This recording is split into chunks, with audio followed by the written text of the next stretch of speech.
जिंदा भुनोगे, क्योंकि जिंदा भून के खाया है। जैसे तुमने काटा है ना, ऐसे फटोगे रोड में, चिथड़े उड़ जाएंगे। काल कभी नहीं बख्शेगा। प्रार्थना मान लो तो मान लो, नहीं परिणाम आगे चल के देख लेना। इसी जन्म में तुम्हें समझ में आ जाएगा, इसी जन्म में अंतिम श्रेणी तक समझ में आ जाएगा। जिसे ब्रह्म की अनुभूति, परमात्मा की अनुभूति हो जाती है, उसके अंदर कोई प्रश्न नहीं रहता, कोई चाह नहीं रहती, कोई भय नहीं रहता, कोई चिंता नहीं रहती, कोई शोक नहीं रहता। आज हमारे बच्चे बॉयफ्रेंड, गर्लफ्रेंड, नशा, इनमें सब फंसे। इस समय ब्रह्मचर्य का समय, पढ़ाई का समय कि गर्लफ्रेंड बॉयफ्रेंड का समय आएगा, गृहस्थी में जाओगे, ब्याह होगा, तो अपने उस विषय को भोगो। ये अभी विषय भोगने का टाइम है, नई अवस्था है, अपने लक्ष्य की प्राप्ति का समय। तो नष्ट हो रहे। माता पिता कुछ कहें, लड़के उनको धमकी दे रहे, ज्यादा कहें तो लड़के उनको मारे दे रहे, माँ को पिता को लड़के मारे दे रहे। 5 वर्ष ब्रह्मचर्य ने केवल इसलिए किया जो हमारी संतान हो वो बहुत देशभक्त, हरिभक्त, बलवान, विद्वान, ज्ञानवान हो, और आप नियम से दोनों भजन करो, और 5 वर्ष बाद गर्भाधान करके संतान उत्पत्ति के शास्त्र सिद्धांत अगर वो महापुरुष न पैदा हो तो बताना कर देगी। ब्रह्मचर्य में अपने आप एक उन्माद है। अब देखो, जिन बच्चों ने ब्रह्मचर्य छीण नहीं किया है, उनको देखो कैसे उछलते हैं, कैसे कूदते हैं, बिजली की तरह उनके शरीर में स्फूर्ति होती है, एक उन्मत्तता है, गाते हैं। क्यों? वो उन्माद पैदा कर रहा है ब्रह्मचर्य, आनंद का उन्माद। सपाटे दंड बैठक प्रतिदिन लगाइए, उठक बैठक लगाइए, कुश्ती लड़िए, कुछ भी नहीं कर सकते योग करिए, और कुछ नहीं होता जल्दी उठिए सूर्य भगवान से पहले, और अपने चरित्र हमारे बहुत महत्वपूर्ण है, हमारे जीवन में उसका पालन कीजिए। अपने माता पिता गुरु आचार्य का नाम रोशन कीजिए। जिस जन्मभूमि में आपने जन्म लिया है, अगर आप यूं ही मर जाते हो, निश्चित तौर पर आप कुत्ता बेटी की मौत मर रहे हो। आपको जन्म मिला है इंसान का, नाम रोशन कीजिए, ईमानदारी से रहिए। दुनिया में कोई ताकत नहीं जो आपको आगे बढ़ने से रोक दे। आप ऐसी जगह जहां आपको निंदा करना या सुनना पड़े किसी और की, कदापि मत जाइए, चाहे जितना श्रेष्ठ महामहिम स्थान हो। हम कहीं भगवत भाव से जा रहे हैं, कहीं भी महामहिम स्थान है, और वहां जागने पर वृंदावन वासियों की, वैष्णवों की, संतों की, गुरुजनों की, मार्ग की निंदा सुनने को मिले, तो हमें नहीं जाना चाहिए। न किसी से मित्रता, न किसी से शत्रुता। यदि संत पुरुषों का संग मिल जाए तो किसका नहीं उपकार हो जाएगा, अर्थात किसका नहीं मंगल हो जाएगा, अर्थात सबका हो जाएगा। क्योंकि संत पुरुषों के संग से बुद्धि की मूर्खता का अपहरण होता है, जड़ता का अपहरण होता है। सत्संग से वाणी में सत्य का संचार होता है। सत्संग से सबको सम्मान देना आता है। सत्संग पाप को दूर करता है। सत्संग चित्त को आह्लादित करता है, क्योंकि चित्त से वो प्रभु का चिंतन करता है, और समस्त दिशाओं में कीर्ति फैल जाती है सत्संगी महापुरुष की। इसलिए धन्य है जिसको सत्संग प्राप्त हो गया।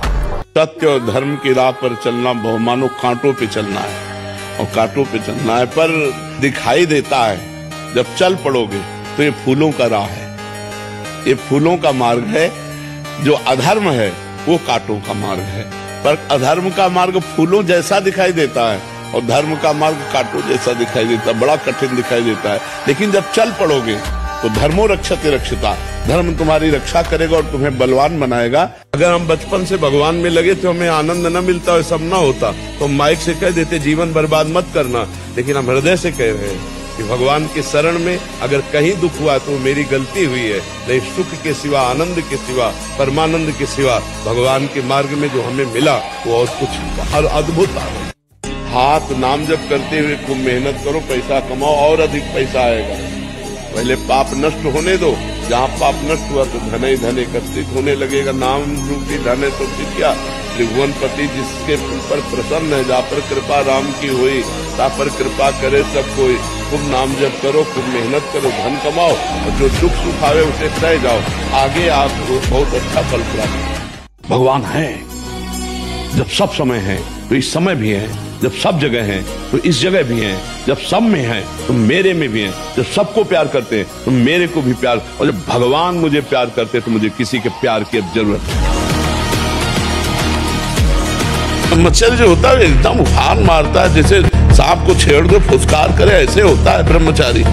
जरा सा उनके अपमान की वृत्ति कर दी ना परशुराम जी के पिता, काट के फेंक दिया। 21 बार क्षत्रियों को विश्व के क्षत्रियों को शास्त्राबाहु अर्जुन के सामने कोई खड़ा होने का अधिकार नहीं रखता था। युद्ध की बात जान, ऐसे काट के फेंक दिया फरसे से परशुराम जी ने।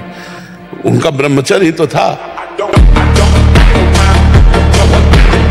इतने पाप के तो पक्का नष्ट हो जाएंगे, पक्का विश्वास करो हमारी बात पर। बस साधन में चल दो, नाम वज्र है और पाप के पहाड़ जमाओ तो सब भस्म हो जाएंगे। पर अगर कोई ये बल रखे कि हम दिन भर पाप करें और शाम के राम राम कृष्ण कृष्ण राधा राधा कह देंगे, तो उसे नामापराध लगता है, उसे डबल दंड मिलता है। सुख क्या है?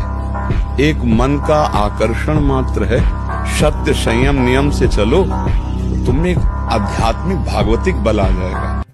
माया की प्रेरणा से, कर्म स्वभाव और गुण से घिरा हुआ ये जीव 4 प्रकार की 84 लाख योनियों में भटकता रहता है। ये मनुष्य शरीर भवसागर से तरने के लिए जहाज है।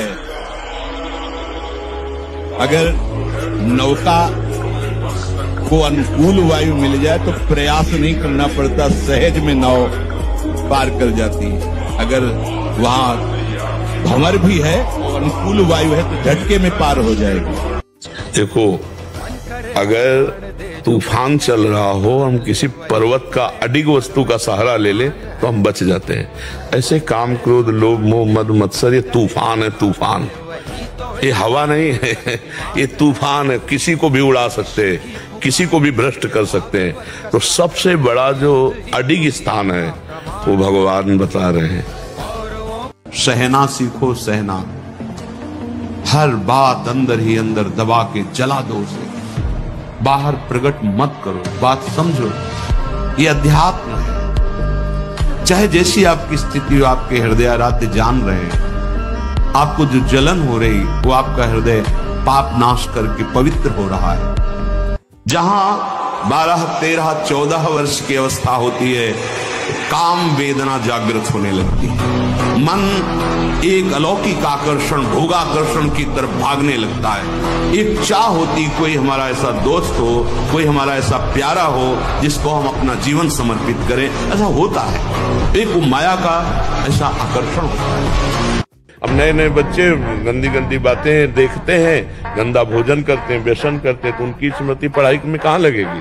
ये तो गंदी गंदी बातों में लगेगी। फिर जब हार जाते हैं तो सोचते हैं कि शरीर को नष्ट कर दें, क्योंकि ताड़ना मिलती घर से कि इतने पैसे लगाए पढ़ाई में और ऐसा तुम कर दिए। माता पिता तो बड़ी मेहनत से कमा कर तुम्हें पढ़ा रहे हैं, तुम व्यसन आदमी ऐसे। तो हमें लगता है बच्चा कि अगर संयम से चला जाए तो जिस डिपार्टमेंट में हम जान की बाजी लगाकर ऐसा अभ्यास करें, कौन किसमें फेल हो जाए। ऐसा थोड़ी होना चाहिए कि हम 4 बुरे आचरण करने वालों को देखकर हमारा मन बुरे आचरणों में चला जाए। ये तो बहुत गलत बात है भाई। ये इस बात का सपोर्ट नहीं होना चाहिए कि हमारे 4 दोस्त गलत हैं तो मेरा मन गलत करने को करे। ऐसा करेगा, ये तो बहुत गंदी बात है। मन करे लेकिन तुम कभी मत करना। तुमको हिम्मत रखना, गलत आचरणों में नहीं।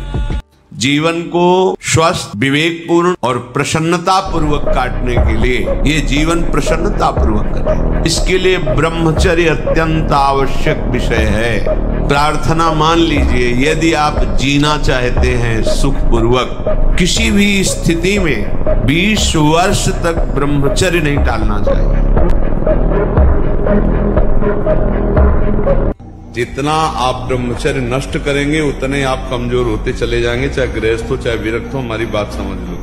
ब्रह्मचर्य नष्ट मतलब स्मृति शक्ति नष्ट, संकल्प शक्ति नष्ट, उत्साह नष्ट, विचारों में न्यूनता आ जाना, निगेटिव भाव के आप बहुत जोर से प्रबल वेग आ जाना, ये सब ब्रह्मचर्य की कमी से होता है। और आजकल ब्रह्मचर्य को बिल्कुल कुछ नहीं वक़्त की जा रही है। बेविचार प्रवृत्ति ही आनंद माना जाता है। सावधान रहिए, ये जीवन खिलवाड़ नहीं, चाहे आप गृहस्थ हो चाहे विरक्त हो। ये जो ब्रह्मचर्य है ये आपको अच्छा गृहस्थ बनाएगा, ये ब्रह्मचर्य आपको अच्छा उपासक बनाएगा। अगर आप इसको यूं ही छीण करते रहे, चाहे गृहस्थ हो या विरक्त हो, तो आप किसी काम के नहीं रह जाएंगे। ध्यान रखना, किसी काम के नहीं रहे। कुछ दिनों के बाद आपके शरीर में जगह जगह पीड़ाएं होने लगेंगी, चिंतन आपका सामर्थ्यशाली नहीं रह जाएगा, स्मृति शक्ति आपकी लोप होने लगेगी, और जिसे आज की भाषा में डिप्रेशन कहते हैं, उसके शिकार हो जाओगे। ये जो बच्चे आजकल नहीं है ना, 4 दिन का परिचय है बॉयफ्रेंड से, और 20 साल तुम्हारे मम्मी पापा तुम्हें पढ़ाए लिखाए खवाए पियाए, और 20 मिनट में तुम उनको ठुकरा के चल दिए। तो 4 दिन का आंख मिलाने वाला लड़का तुम्हारे जीवन को जानता है, तुम्हारे जीवन का निर्वाह कर देगा। केवल वासना की छोड़ती, इसके बाद देखना फटे कपड़े की तरह तुम्हारा जीवन हो जाएगा। जो कांच और हीरा एक जैसा, क्या मुर्दे जैसा जीवन। जो इंद्री जैसा चाहे वैसा डाउन कर दे, जैसा चाहे वो हमें शोक दे दे, दुख दे। थोड़ा सा साहसी बनो, तुम भगवान के अंश हो, तुम कुछ भी कर सकते हो, कुछ भी।